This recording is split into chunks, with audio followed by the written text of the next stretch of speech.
who is going out of the scene. This is Prophet Samuel, who is completing his mission. And he said, I am gray-headed. I am tired. Now my sons are left for you. But as I go, I want you to do an evaluation of my life.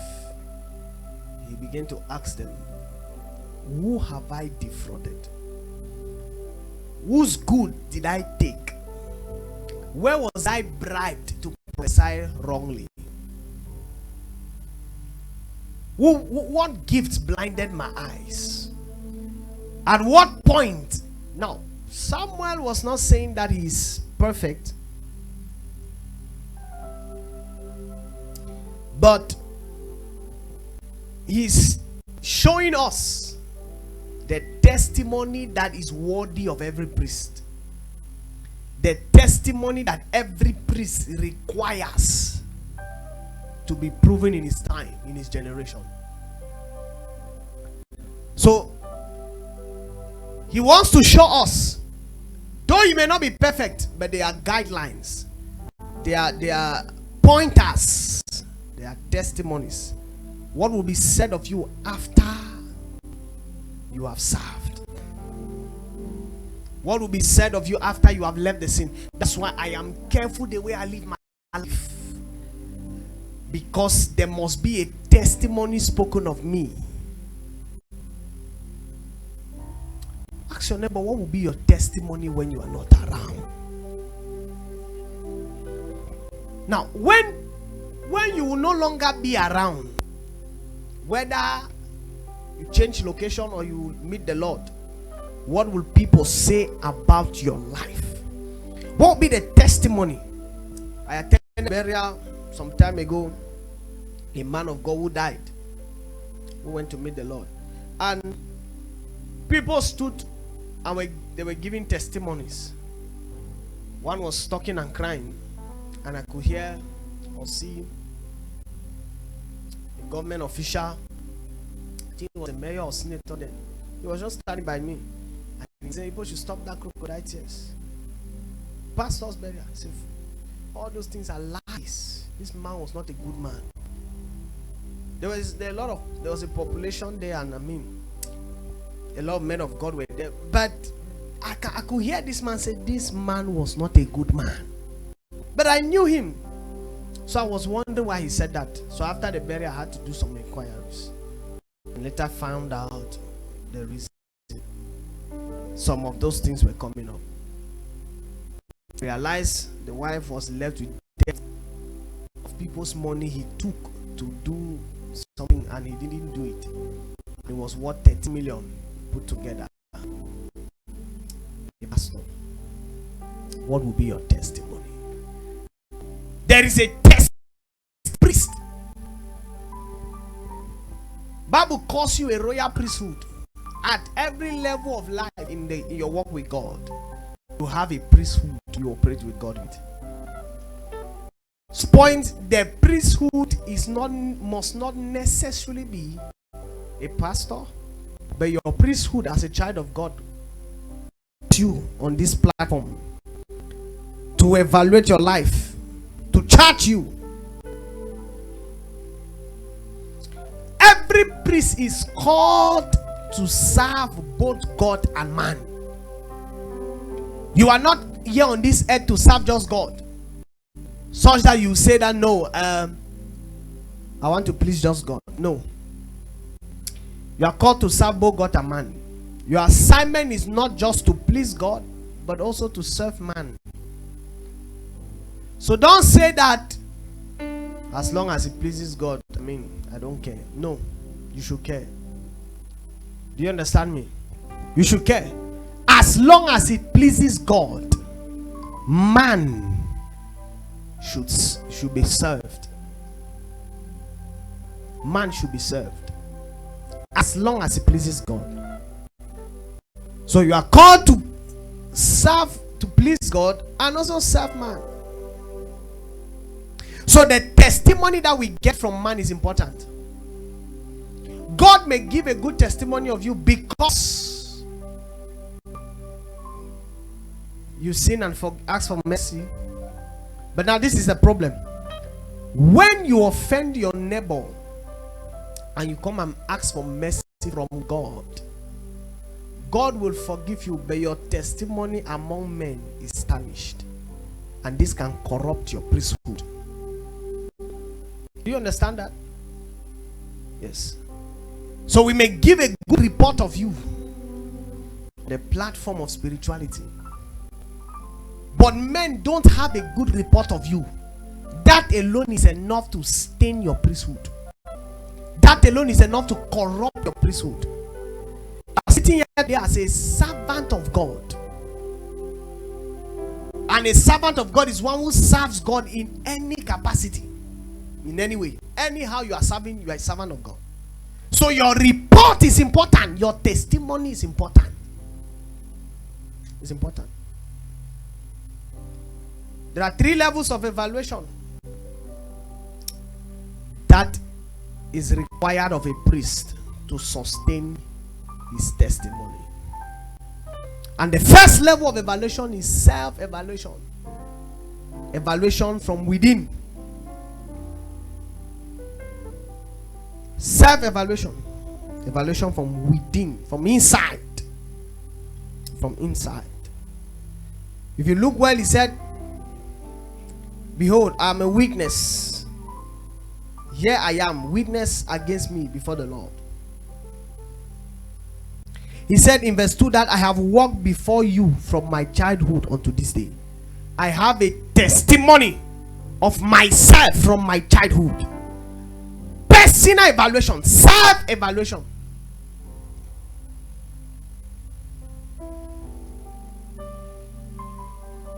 Are you convinced that you are aligned?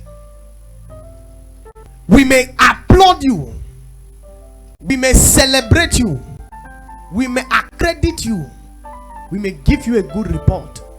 Can you validate that report? This is self-evaluation. Some years ago, about 11 years, more than, I think it's about 15 years, in the youth ministry, one brother came after preaching in the youth ministry.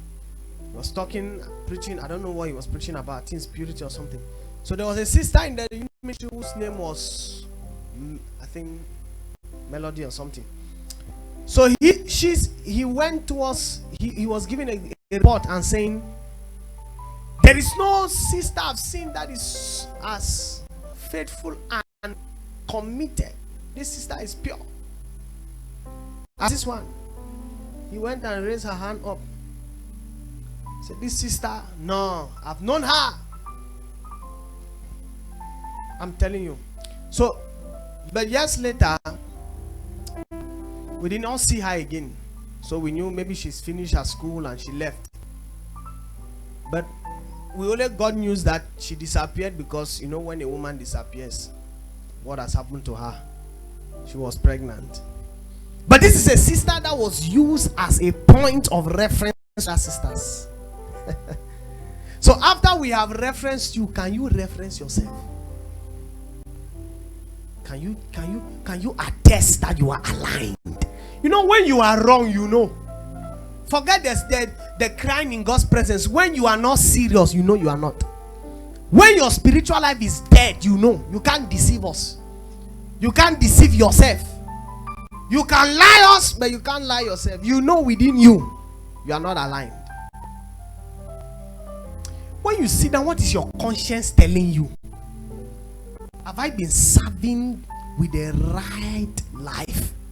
The right way? There is a way a priest should serve. There is a way you should serve. The fact that God is looking for people to serve him doesn't mean you serve him anyhow. So you will ask yourself, am I aligned? In 2 Corinthians 13 verse 5. Am I aligned? Am I on the path I'm to follow? Examine yourself whether ye be in the faith. Prove your own selves. Know ye not your own selves, how that Christ, Jesus Christ in you, except ye be reprobates. examine yourself whether you are in the faith. You should sit down. You see, you can backslide without knowing. Do you know that? You can backslide without knowing. I tell you. So Paul is saying, examine yourself and ask if I'm still in Christ. There are times you should withdraw and ask that question. Am I still in Christ? The way I've become carnal these days. This is 1 year today. I mean, I've not served God the way I should. So examine yourself and ask your question. Ask yourself the question. Why this message is going on? You will do that. You will examine. Am I still in Christ? Am I still in the faith? It's possible to leave God and not be aware. And it's possible for God to leave you and you are not aware. It's very possible. So a priest, now, in the Old Testament, the tabernacle had 3 layers. I've told you that before, right? The first was the inner court, the Holy of Holies, the holy place, and the Holy of Holies. Now, the Holy of Holies is where the Ark of the Covenant was kept, and the glory of God will come there. So the priest enters there once in a year to offer blood sacrifice for the people. But he is not permitted to go if he himself is not saved. So he must be at the holy place first to offer sacrifice for his own self before he can offer for people. See, before you preach to others, preach to yourself. Are you hearing me? Yes. Before you advise others, advise yourself. Bible says, and David consoled himself in the Lord. Encourage himself when his house was plundered. Advise yourself. You are not a priest or a servant of God because you have to work for people only. Your salvation is important. Paul said, what will profit me? He said, I watch my salvation lest I preach this gospel and at the end I become what? That's the way. See, as you are serving God, you are working for God. Work out your salvation. Examine yourself. Am I still in it? There are times you should withdraw from service and atone for yourself. Are you understanding what I'm saying? You should withdraw. You should leave and atone and make sure you are right standing with God before you take the next move. Don't insist to walk for God when God is not working with you.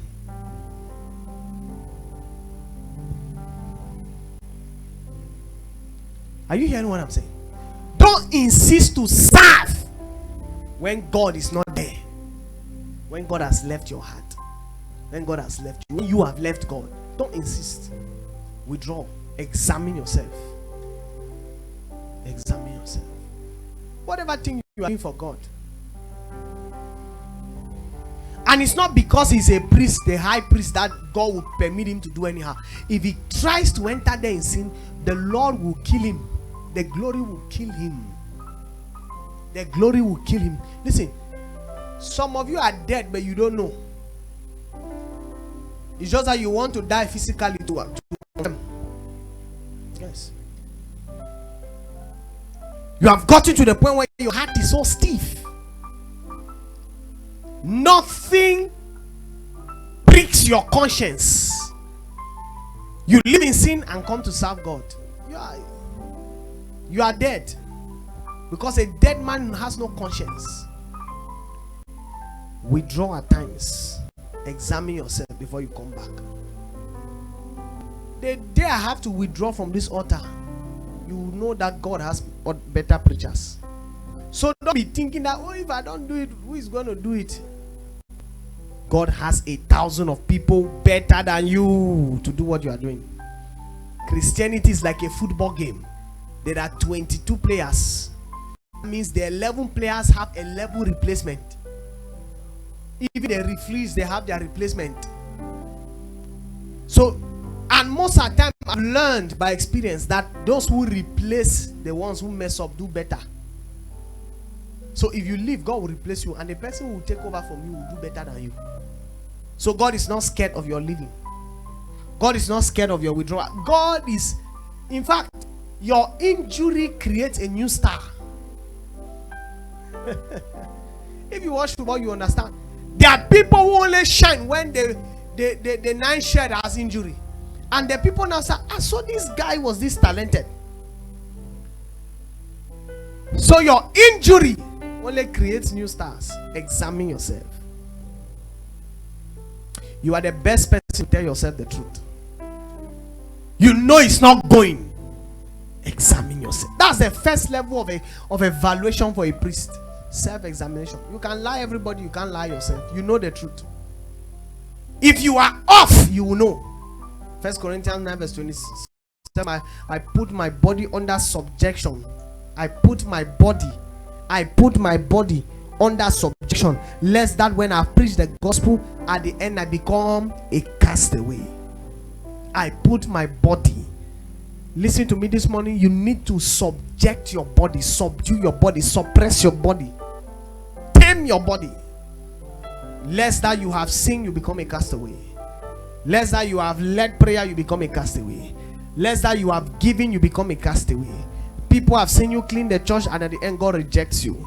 People have seen how you come to church every Sunday, and at the end God rejects you. People have seen how you tell them they will go to hell, and at the end they asked you in hell, so you later came. Yes. After all your preaching, your commitment in the church, you later came. It's because you refuse to tell yourself the truth. Like Jacob, God met him and asked you, why are you a deceiver? He said, okay, from today your name will be Israel. Once you are not cooperating. Yes. At times they will preach a message like this that is speaking to your heart, your conscience. You in your heart you are saying tell them, whereas you know it is to you that message is addressed. You can't deceive God. You cannot deceive God. Please don't serve God without the proof of self-evaluation that you are standing right with God. Make atonement for yourself.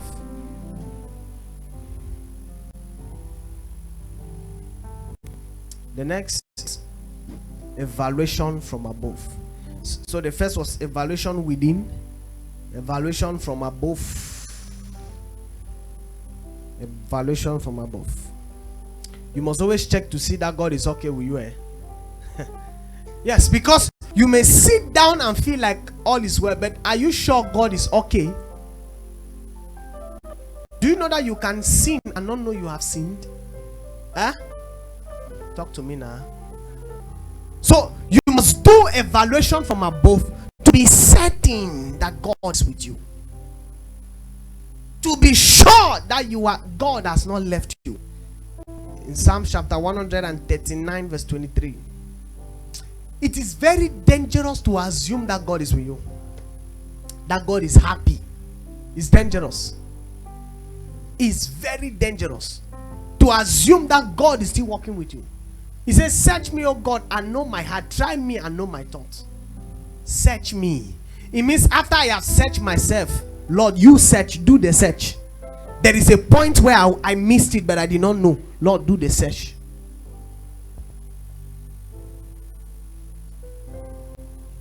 There is a point where I did it. I made an error, but I did not know. Father, do the search. Search me. Search my thoughts. Try me. You must come to that point where you are able to tell God to search you and reveal your heart, reveal your evil deeds, your errors, your mistakes, the dark things about your life. In Acts 24 verse 16, there is a righteousness that is of you and of men.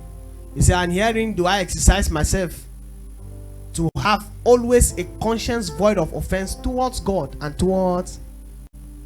Have you seen that? A conscience void of what? Offense towards and towards. So at this point of evaluation from above, you get to the point where you don't only look at what you have done, you look at even your conscience. You look at the motives of your heart, the intentions. There are some of you who do good, but your intentions are wrong. Yes. You even give to God, but your intentions are wrong. You even bless other people, but your intentions are wrong. You sow seeds, but your motives are not right. A man came and was praying and said, Lord, I thank you that I'm not like this sinner. Yeah, that's the parable Jesus gave. Thank you that I'm not like this sinner. Some of you, when you pray, that's a motive of your heart, though your voice does not say it. But when you look at her, you say, this one. In your heart, say, Father, well, thank God, say me and I did so, and you live in fornication. It's the same prayer. And when you are thanking God that you are not living in fornication, is relative to the person you have seen. Yes. That's why there's a song that says, many are dying, others are perishing. Some people are against the song. They say you are thanking God that people are dying. And you are alive. Though that's not the motive of the song. So your motive now will determine how. Yes. So he said, I make sure my conscience is void. God, search my conscience. I am right standing with God. The priest must make sure at every point in his life that God is happy with him. It is dangerous to assume the presence of God. Like Psalms, you will be captured one day and you will not be able to come out of the snare of that captivity because you are assuming that God is still with you. Please don't assume that God is with you. Be sure.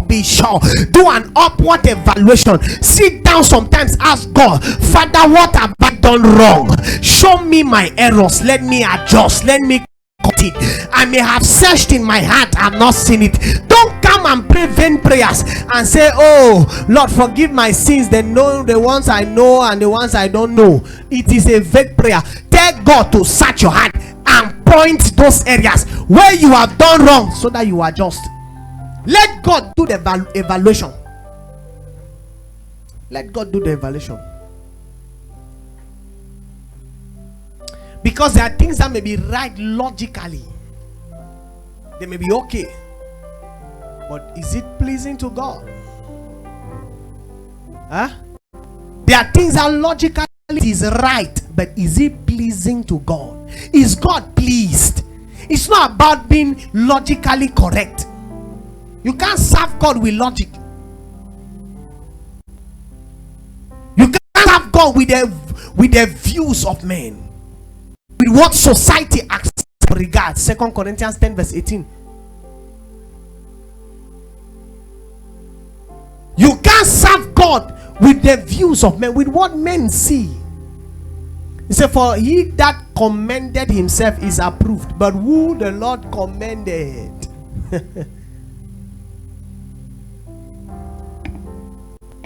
He whom the Lord commended. So there is the approval of man and there is the approval of God. Are you with me? There is a man that has approved himself, that have commended himself, recommend himself, but there is a man God himself has commended. There is a man God himself has approved. A man God approved, no man can disapprove. That's why you must struggle with the approval of God after you have done inner search.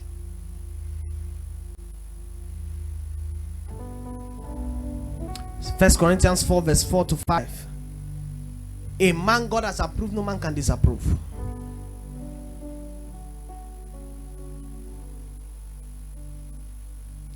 Okay. For I know nothing by myself, yet am I not hereby justified? But he that judged me is the Lord. Please be swift. Therefore judge nothing before the time, until the Lord come, who had both will bring to light the hidden things of darkness, and will make manifest the counsels of the heart. And then shall every man have praise of God. The third area of evaluation is outside evaluation. What are the reports people give of you? Outside evaluation. Evaluation from men. evaluation from outside, after you have set yourself and God search you and you are right with yourself and right with God, are you sure your neighbor is right with you? Bible says if you find out that your neighbor has a problem against you, drop your offering and go and make peace. In other words, somebody can be vexed with you whereas your conscience is clean, your heart is clear before God, and you yourself, you know you have not offended anybody, but somebody somewhere is offended and you don't know. Bible says that you should drop your offering, go and make peace with that person. In other words, you can be right with yourself, right with God, but the outside report may be bad, and that alone corrupts your priesthood. God cannot approve such a man. You must make sure you are right standing with men. Hear me and hear me well. That's why Jesus said, what do men say about me? The report of men is important. Don't say, I don't care what people say. You cannot see your back. Inside 10 accusations, there must be a right one day. They are telling you you are proud. By the time 10 people see, check yourself very well. You may be simple but proud. You may be calm but proud. You may be quiet but still proud. Do you understand that? Yes.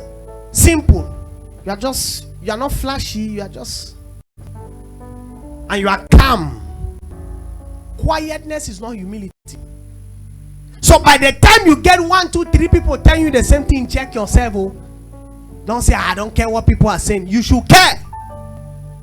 Because God placed men as a system of evaluation for our lives, so that it can tell us what we can see. It is deceptive to think that what people say all the time about you is wrong. It is deceptive to think that what people say all the time about you is wrong. It's a deception. There must be an evaluation from outside. We are closing this point. Yes, God sees your heart, but man does not. So don't show man what he does not see. Do you know that? Huh? Talk to me now. You don't like the teaching. So God sees the heart, right? But man sees the out. So show God what he sees and show man what he sees. Yes. I know say your church there for your heart, but we need to see your heart. Huh? I know that in your heart you have forgiven, but we are not seeing your heart. You must demonstrate it. You must show it outside. Man is not seeing your. If you like the clean inside, if we don't see it outside, you are dirty. Only God will know that one. So the report from outside is important. There are 3 kinds of people you should consider their report. I end this with this. 3 kinds of people. Number 1, those above you. Consider their report. Right.